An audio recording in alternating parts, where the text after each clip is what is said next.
खेसारी लाल यादव से पंगा लेने का नतीजा क्या है वो आपको सब कुछ बताऊंगा। इस वीडियो को जरा भी स्किप मत कीजिएगा और वीडियो को शुरू से अंत तक वॉच कीजिएगा, केहू बोला था। क्योंकि जितने भी खेसारी के फैंस हैं वो इतने ज़्यादा गुस्सा में हैं और इतने अच्छे अच्छे कमेंट्स कर रहे हैं जिसको सुनेंगे तो आपको पैरों तले ज़मीन खिसक जाएगी। तो आप इस वीडियो को शुरू से अंत तक वॉच कीजिएगा। अगर चैनल पर नए आए होंगे तो वीडियो को लाइक और चैनल को सब्सक्राइब जरूर कर दीजिएगा। चलिए आगे बढ़ते हैं और आगे बढ़ने के बाद बताते हैं। सबसे पहले आप इस वायरल पोस्ट को देखिए जहाँ पे 4 दिन पहले काजल रघवानी ने एक फ़ोटो डाला है और फोटो डालते समय उसके नीचे का कमेंट जब आप पढ़िएगा ना तो आपको पैरों तले ज़मीन खिसक जाएगी। आइए देखते हैं, बैठचंद मजा आएगा।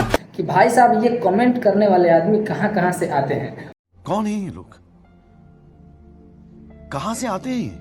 और सही बात है अगर आप खेसारी लाल यादव से भोजपुरी में अगर पंगा लेती हैं तो आपको बर्बाद होना पड़ेगा, जो कि अरे कहना क्या चाहते हो? रघवानी ने दिखाया है कि हाँ खेसारी लाल यादव से पंगा कैसे लिया जाता है।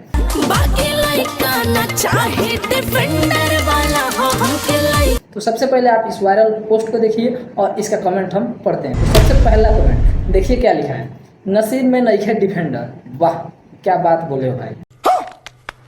दूसरा कमेंट, खेसारी भैया का छोड़ते ही बहुत पतली हो गई भौजी। अबे साले जो माफ। तीसरा कमेंट, अरे कजली बसवारी में का करे गइल बड़े रे। चौथा कमेंट, डिफेंडर नसीब में नहीं है।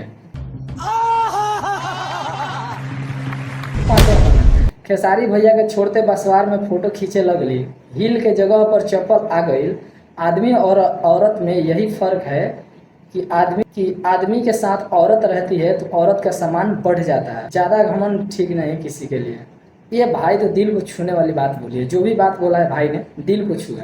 और आगे कमेंट देखने से पहले अगर आप चैनल पर नए आएंगे तो वीडियो को लाइक और सब्सक्राइब जरूर कर दीजिएगा। चलिए लास्ट कमेंट हम आपको दिखाते हैं क्योंकि वीडियो ज़्यादा लंबा हो जाएगा। तो आपसे छठा कमेंट, ऐसा दिन आ गया कि बसवार में घूम रही हो।